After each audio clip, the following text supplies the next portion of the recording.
Morning, everyone. Dr. the Honorable Keith Rowley, Prime Minister of Trinidad and Tobago, the Honorable Stuart Young, Minister of Energy and Energy Industries and Minister in the Office of the Prime Minister, Mrs. Penelope Bradshaw-Niles, Permanent Secretary, Ministry of Energy and Energy Industries, Ms. Sandra Fraser, Permanent Secretary, Ministry of Energy and Energy Industries, Mr. Eugene Okpere, Senior Vice President and Country Chair, Shell, Trinidad and Tobago, Mr. David Campbell, President BPTT, board members of NGC, Mr. Ian Wells, Chairman Atlantic, Mr. Ron Adams, CEO Atlantic, representatives of the Ministry of Energy and Energy Industries, members of the board of the Energy Chamber, other distinguished government officials, members of the media, ladies and gentlemen, good morning. It is a privilege to share the floor this morning as we at the National Gas Company of Trinidad and Tobago Limited, NGC, join the government and our industry colleagues to announce some highly anticipated good news around our LNG business. As my colleagues have said, after many months of long hours and intensive work, and we were reminding ourselves how long it was like 4 years, we, the shareholders of Atlantic, have agreed on a definitive restructuring arrangement for the facility.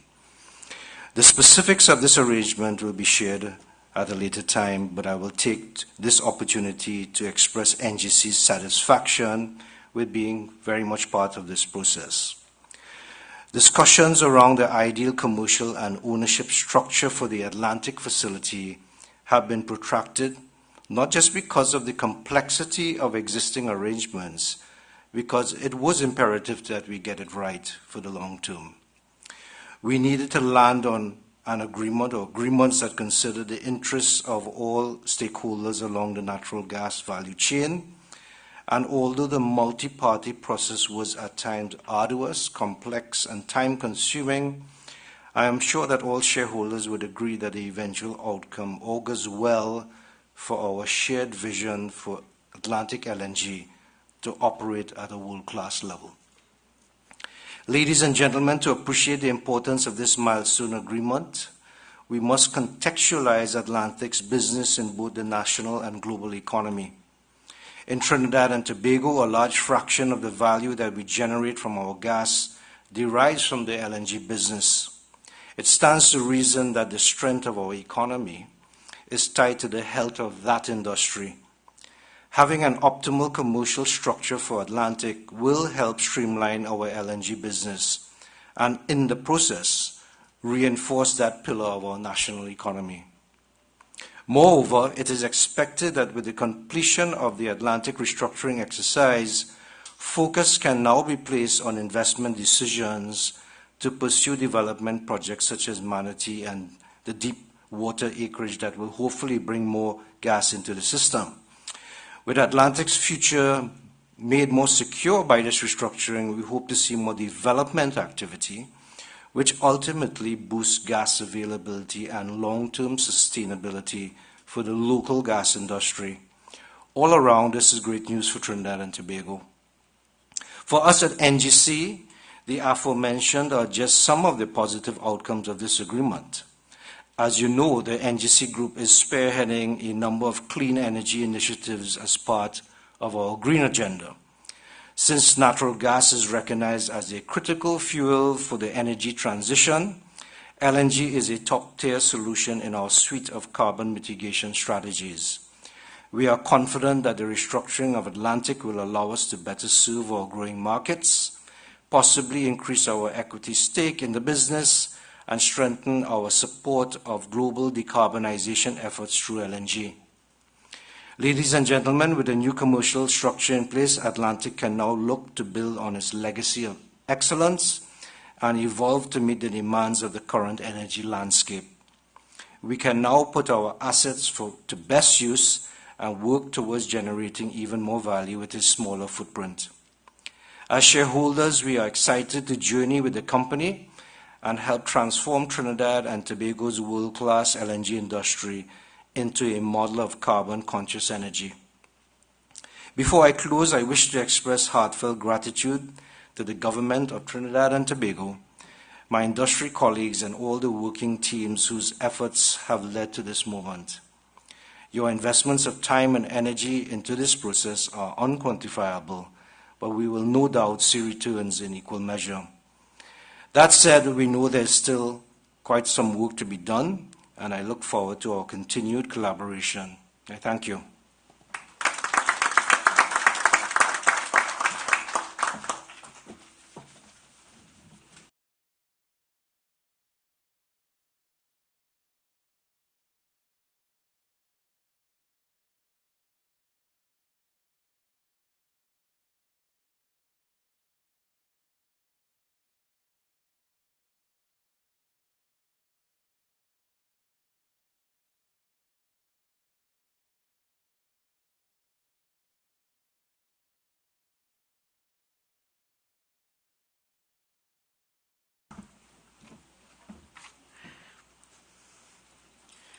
Good morning.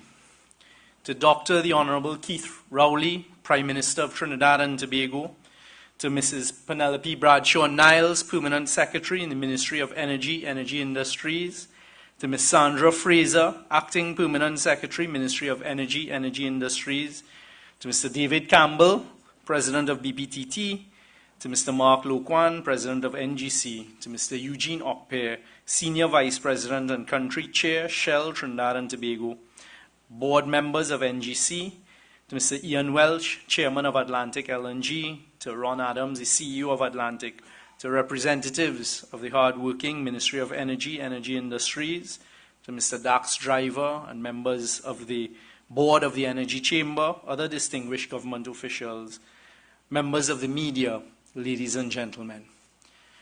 Today is a momentous occasion for us, the citizens of Trinidad and Tobago. And if you just permit me a few short moments to try and put that into context in as difficult a situation as it is.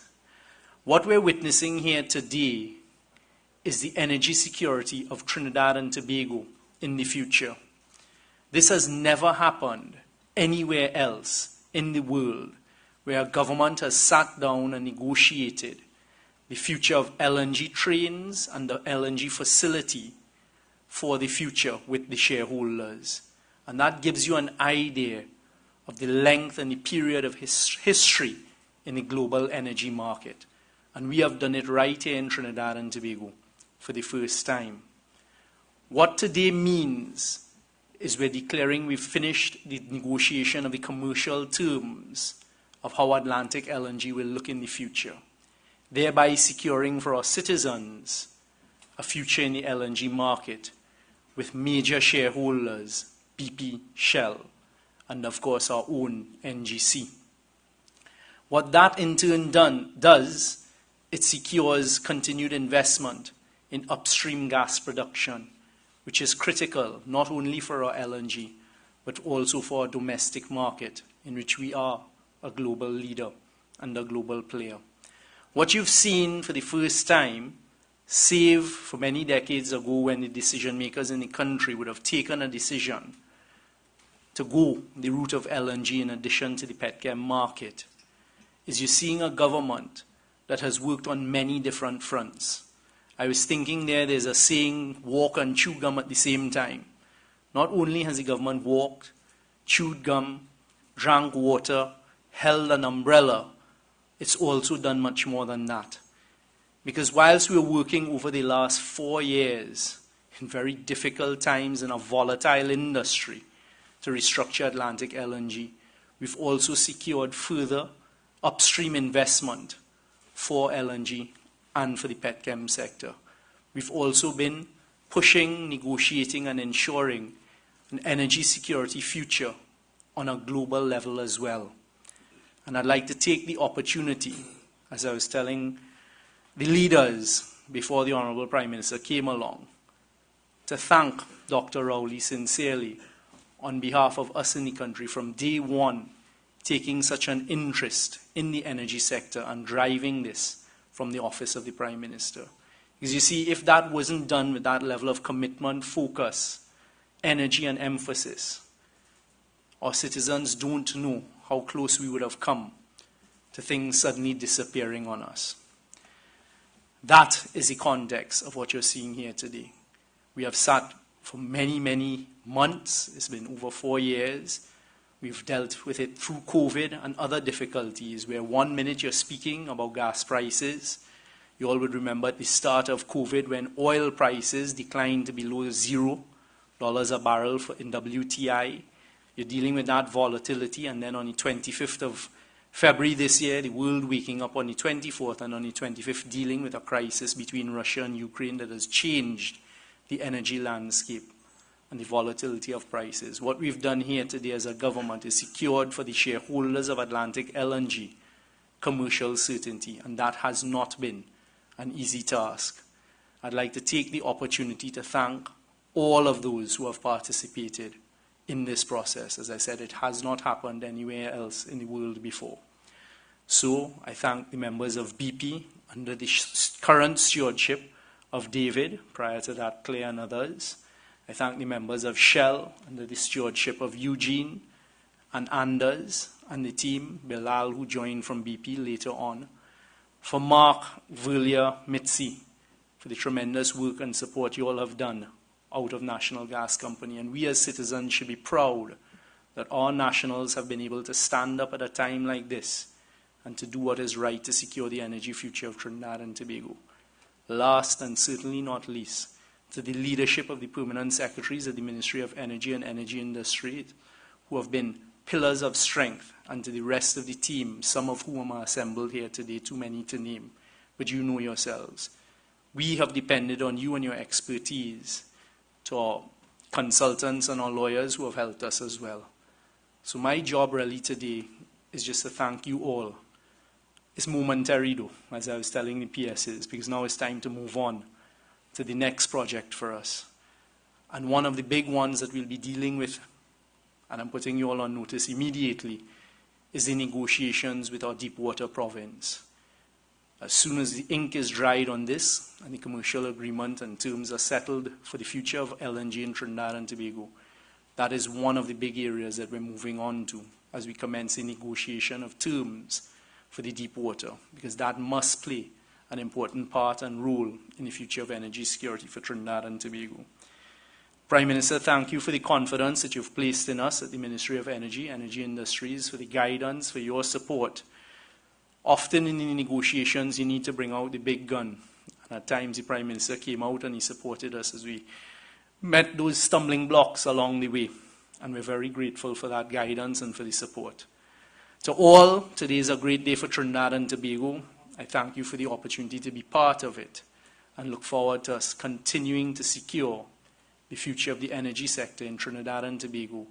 Because as small as we are as this twin island state, I can guarantee you that our voices are being heard in the boardrooms all over the world, but also in the global energy sector. And Atlantic LNG has a future to play in global energy security and supply. Thank you very much for your time this morning and for your attention.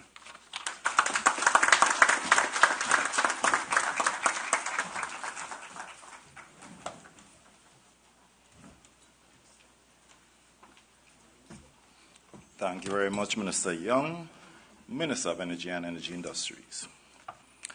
I now invite to the podium to give the feature address Dr. the Honorable Keith Christopher Rowley, Prime Minister of the Republic of Trinidad and Tobago.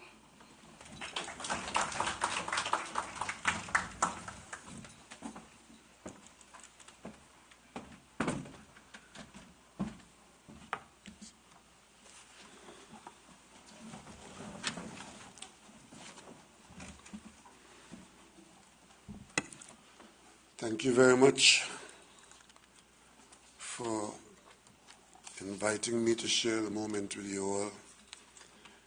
I suspected that if things had not gone well, many of you would not have been here today.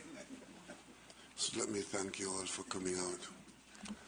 And let me begin the salutations by acknowledging my cabinet colleague, Minister Stuart Young, Minister of Energy and Minister in the Office of the Prime Minister, and the Permanent Secretary with Ministry of Energy and Energy Industries, Mrs. Penelope Bradshaw-Niles, all the representatives of the Ministry of Energy and Energy Industries present here with us this morning, our shining light at NGC, the musician, Mr. Mark Luquan,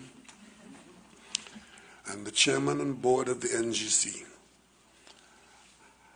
I would also like to make special acknowledgement to Mr. Eugene Oppe, Senior Vice President and Country Chair of Shell, Mr. David Campbell, President of BPTT, members of Atlantic Shareholding Companies, the NGC, Shell and BP, executives of Atlantic LNG, members of the board of the Energy Chamber, Jacks, other distinguished government officials, members of the media, ladies and gentlemen. It is indeed my pleasure to announce the signing of the amended and restated heads of agreement between the government of the Republic of Trinidad and Tobago and Atlantic LNG shareholders, who are Shell Trinidad and Tobago Limited, BP Trinidad and Tobago Limited, and the National Gas Company of Trinidad and Tobago Limited, on the restructuring of the Atlantic LNG facility into a single unitized facility, and to the bilateral heads of agreement between the government of the Republic of Trinidad and Tobago and Atlantic shareholders BPTT and Shell on this restructuring. These agreements indicate that the government and the shareholders have agreed to the commercial terms of a restructured Atlantic LNG. Our arrival at this point is a testimony to the good faith by all parties and the commitment of the shareholders to the restructuring of Atlantic LNG.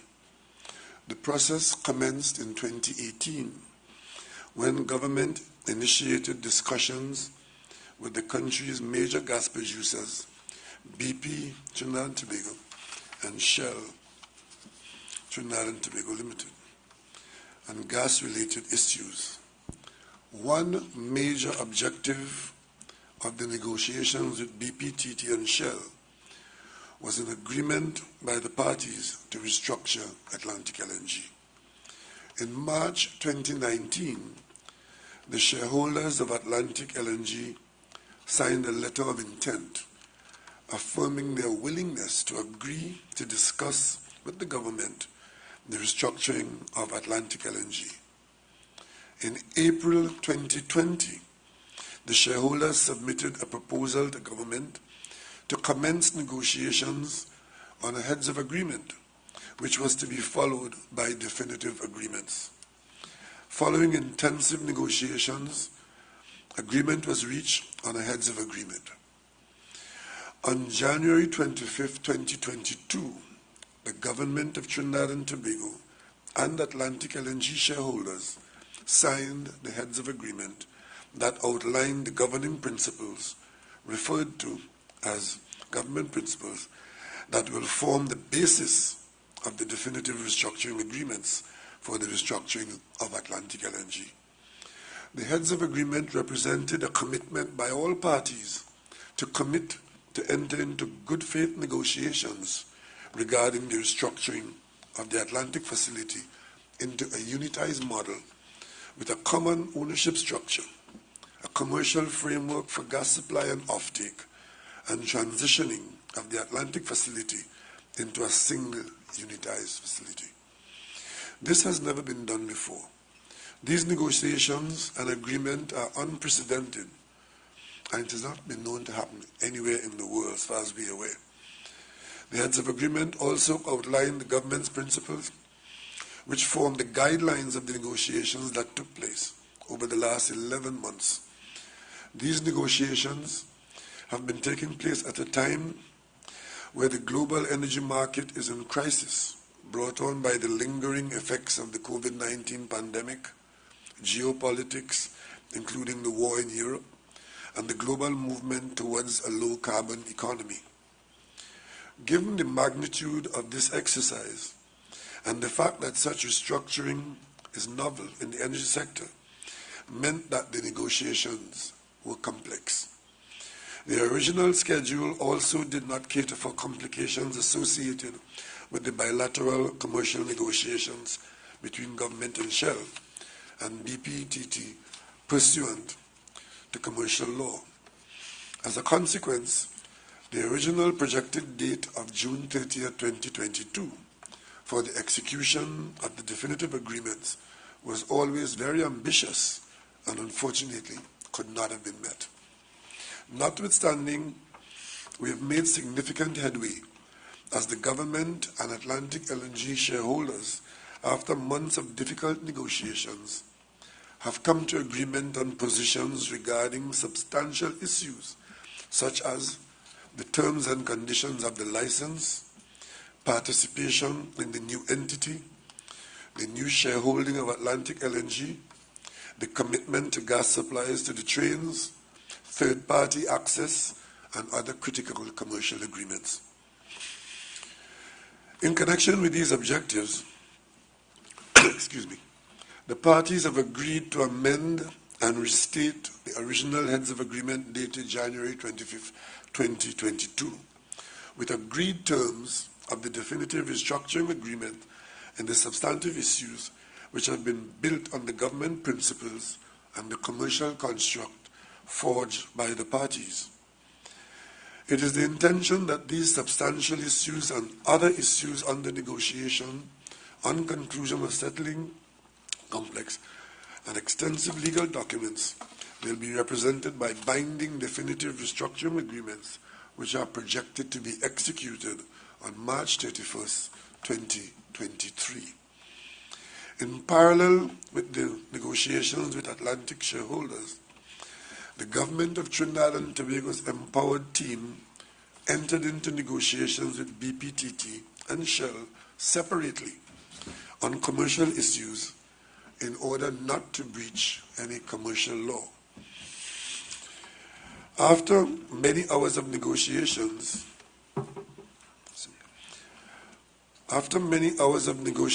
over many months, the government has separately agreed in principle on certain commercial issues regarding the Atlantic LNG restructuring project with BPTT and Shell, which we refer to as bilateral agreements, bilateral principles, which will be reflected in the relevant definitive restructuring agreements on the finalization of the restructuring legal documents projected to be completed by March 31st, 2023.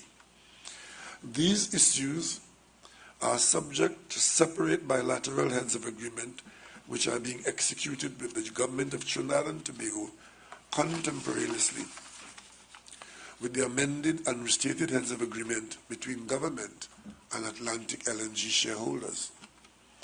The commitment of the Atlantic LNG shareholders to the restructuring process and ultimately the execution of definitive agreements is a clear testimony of the confidence of BPTT and Shell in the domestic energy sector. This confidence did not come about by chance, but through the deliberate engagement by government at the highest levels, out of the office of the Prime Minister, working with the Ministry of Energy and Energy Industries, with upstream companies operating in our domestic energy sector. Given the importance of the domestic energy sector to the economy of Trinidad and Tobago, our approach has been to engage the decision makers at their boardrooms, whether in Houston, Melbourne, London, or The Hague. This strategy has now been shown to be successful. This movement towards the sustained development of our domestic energy sector got its fillip in 2018 at the Spotlight on Energy. As the government, we provided a report to the population on the state of the energy sector and our strategy for its recovery. This included maximizing value through collaboration and creation of the appropriate environment to put us back on the path to sustain growth in the sector.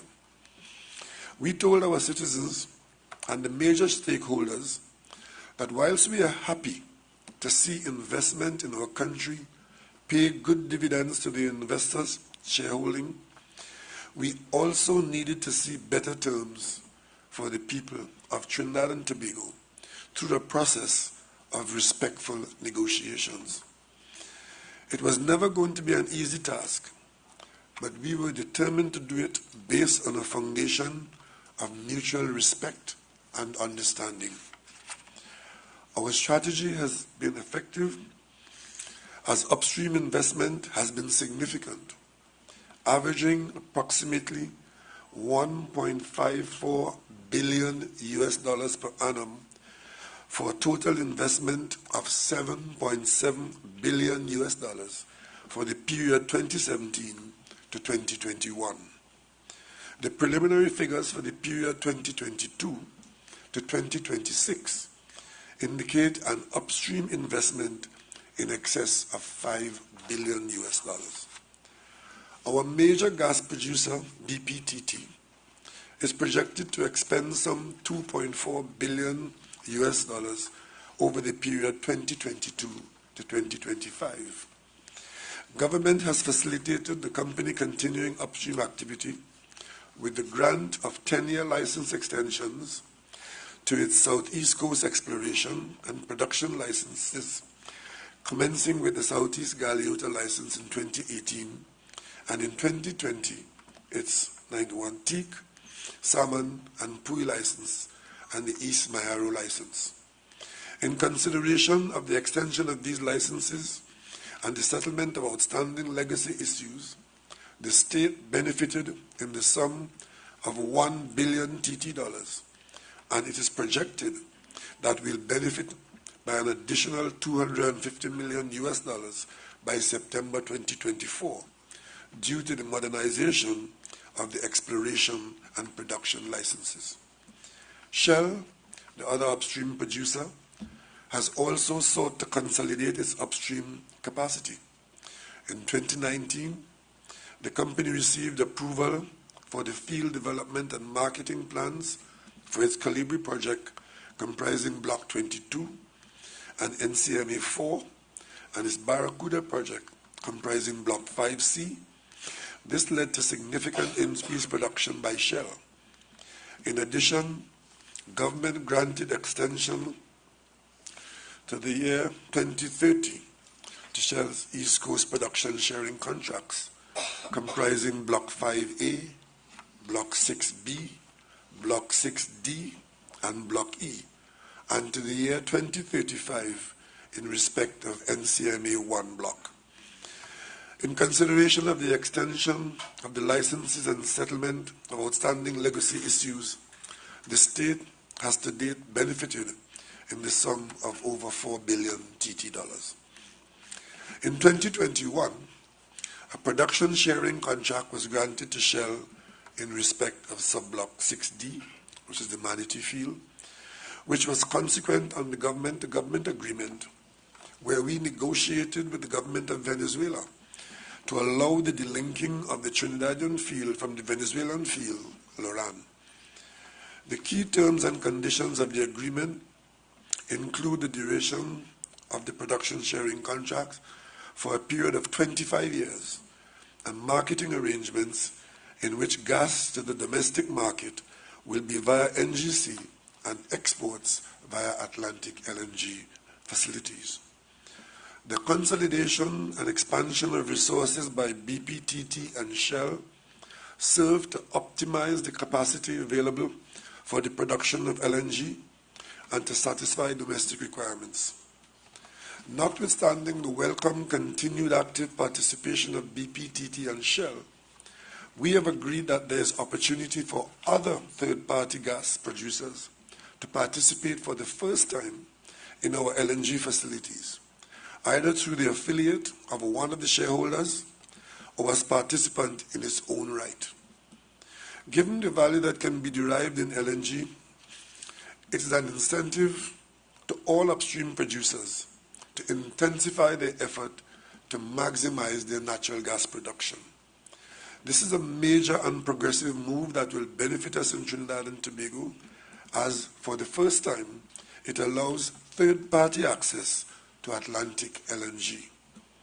One of the major issues that has been of concern to the government is the value accruing to the state from the monetization of the country's gas resources, in particular LNG. In 2018, we agreed with BPTT and Shell on a pricing arrangement for LNG, the Train 1 FOB price.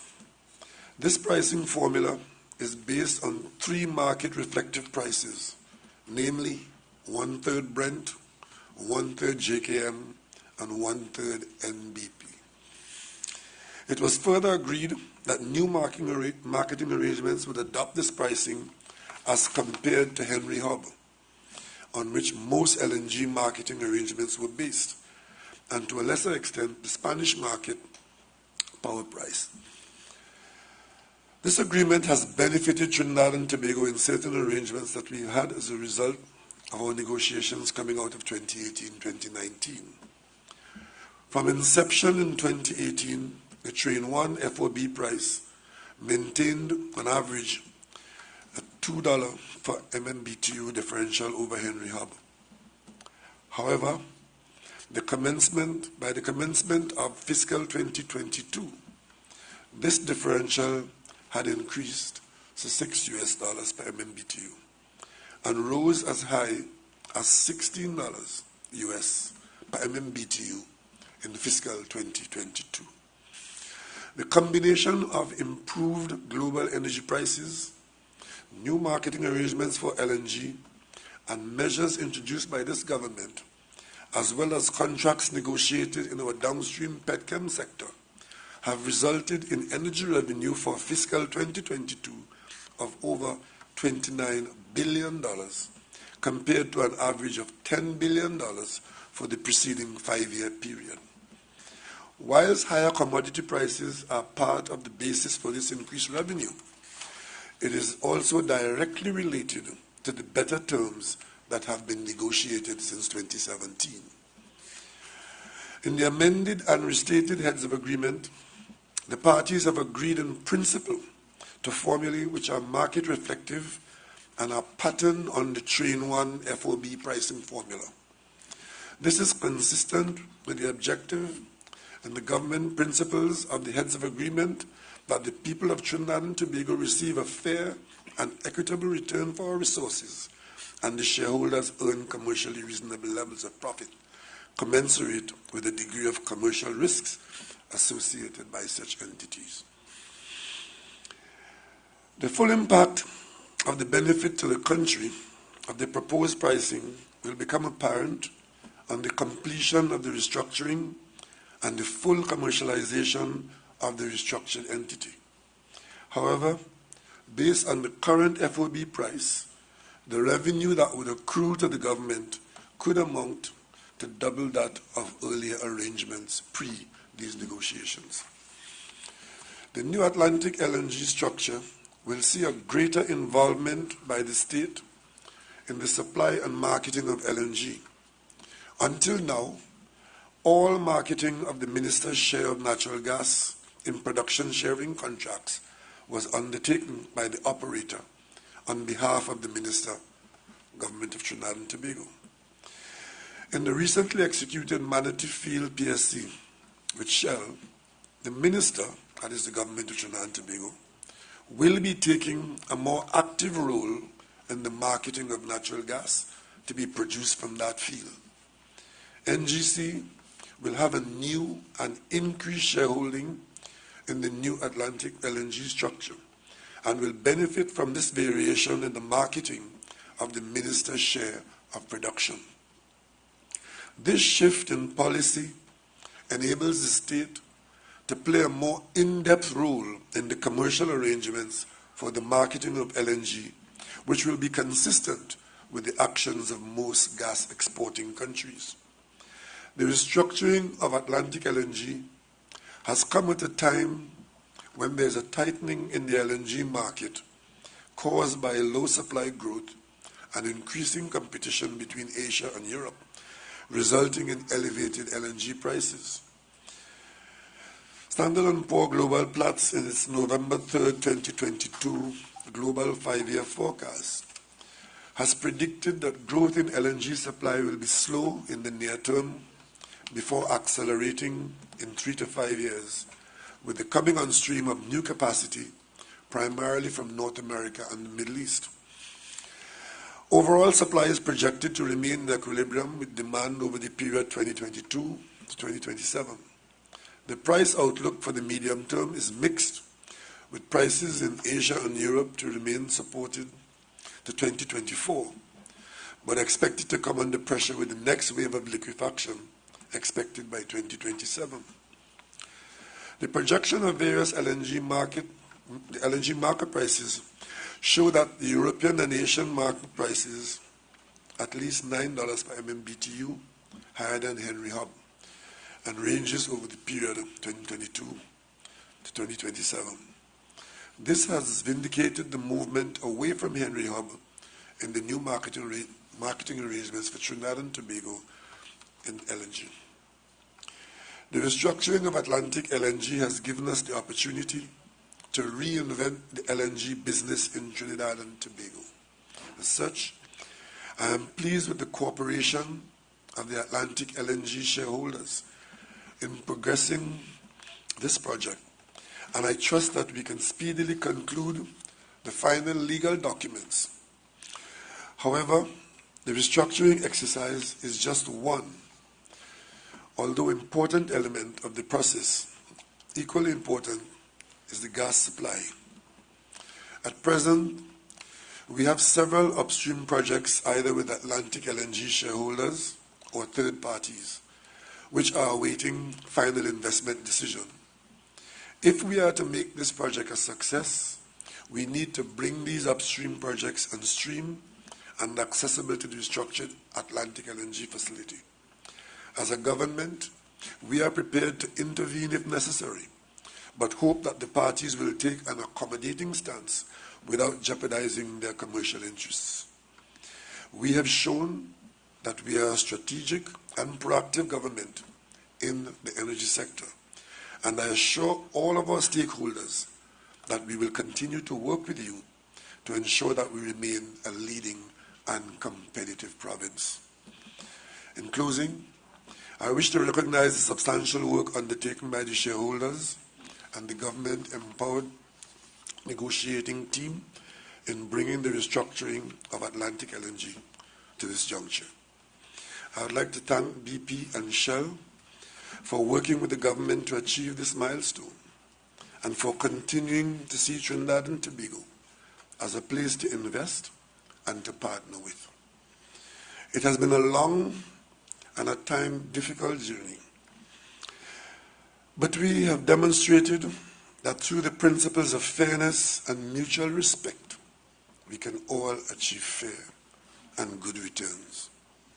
I also take this opportunity to thank the hard-working staff at the Ministry of Energy and Energy Industries, the NGC, who have worked tirelessly to ensure that the people of Trinidad and Tobago obtain better returns and the continuation of our LNG business by making this restructuring a reality.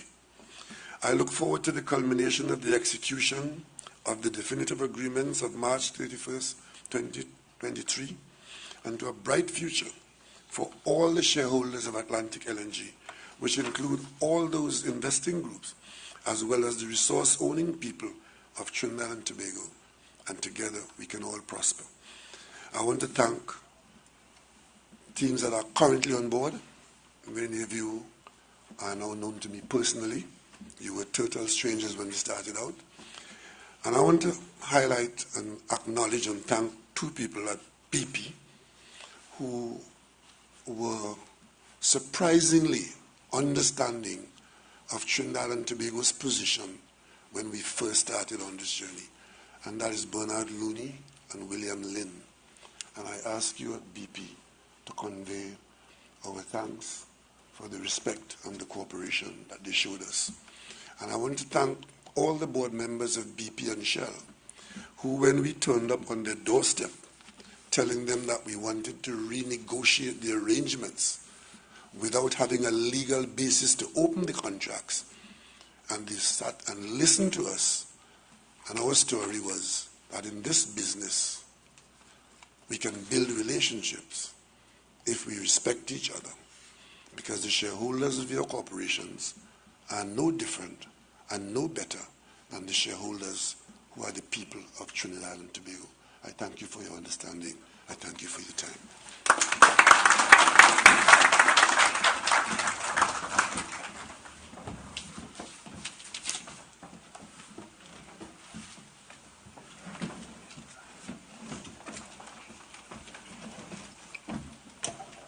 Securing our energy future.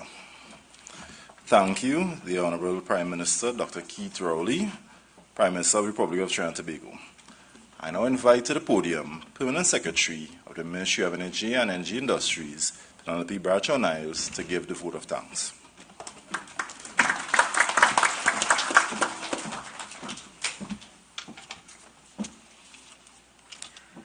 Dr. the Honorable Keith Rowley, Prime Minister of Trinidad and Tobago, the Honorable Stuart Young, Minister of Energy and Energy Industries and Minister in the Office of the Prime Minister, Ms. Sandra Fraser, my colleague, Acting Permanent Secretary, Ministry of Energy and Energy Industries, Mr. David Campbell, President of BPTT, Mr. Mark Loquan, President of NGC, Mr. Eugene Okpe, Senior Vice President and Country Chair, Shell Trinidad and Tobago, Mr. Ian Welch, Chairman of Atlantic, Mr. Ronald Adams, CEO of Atlantic, board members of the NGC, board members of the Energy Chamber, Dr. Dax Driver, other distinguished government officials, members of the media, ladies and gentlemen.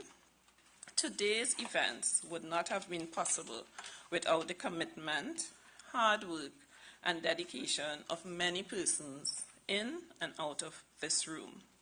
First, let me thank the Prime Minister, Dr. the Honorable Keith Rowley, for his leadership and support, ensuring the long-term sustainability of the LNG sector, and also for effectively articulating the concepts and principles of the restated heads of agreements.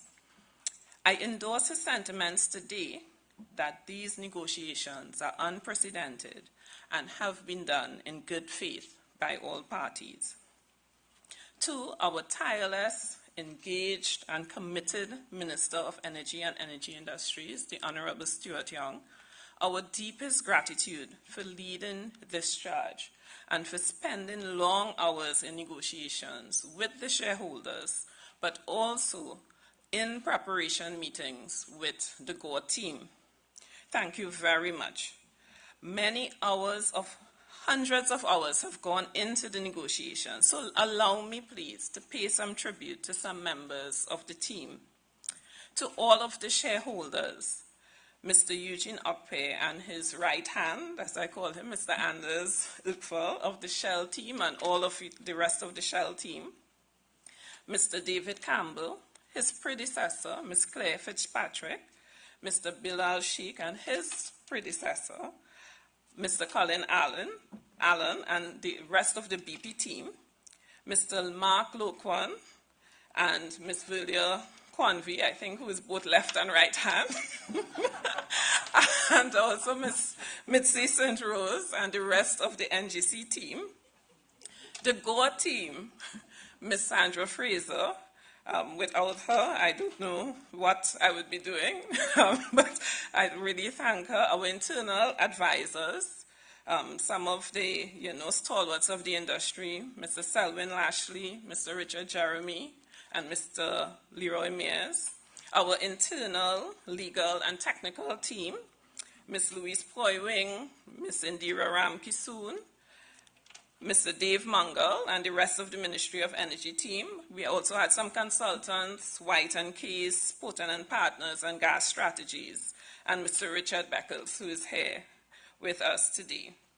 And for those whose names were not called, it's just because I don't have the time. It's not that you're all very invaluable to the long negotiations that took place. And the thing about it, there's another team where when our negotiations started in person in January during the COVID, at that time we had to do COVID testing every single day. I think sometimes more than once a day it seemed. And also, we had to do the social distancing and required a lot of logistics. And that same team is responsible for putting this event today together. So allow me to say a really special thanks to a group of professionals who are extremely competent, starting with Karen Therese of the Ministry of Energy, Candice of Shell, Lisa of NGC, and of course Giselle of BP. Thank you very much. You are amazing and you excel at what you do. So I really want to thank you. To you, our special guests and the media, thank you for being a very attentive audience. As the saying goes, each journey of 1,000 miles begins with a single step. Even as our journey of LNG seemed to be on the 500-mile mark, we look forward to your continued support along the way. Thank you very much.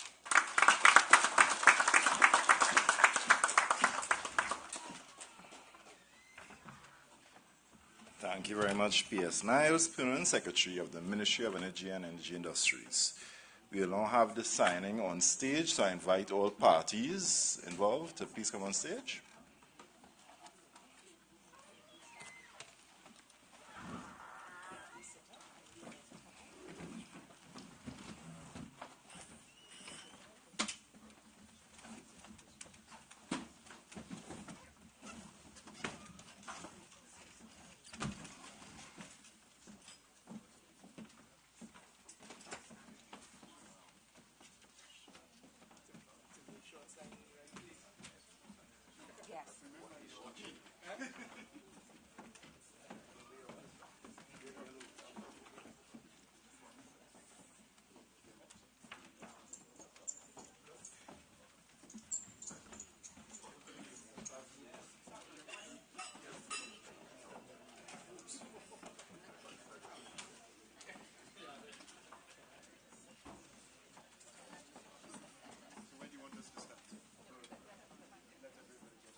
That's it?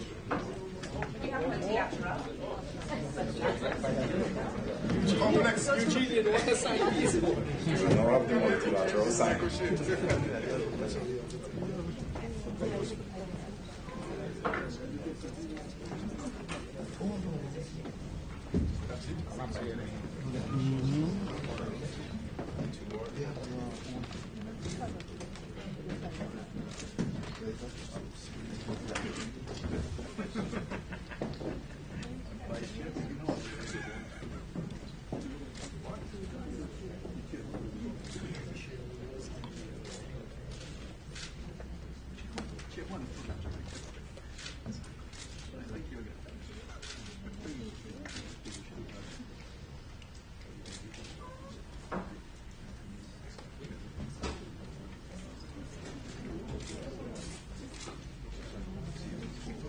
Let's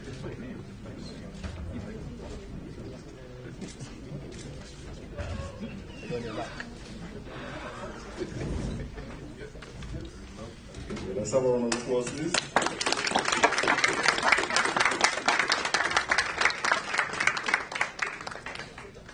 Okay, we have now come to the end of today's event, which I hope is one of many others in the near future.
Freeze up.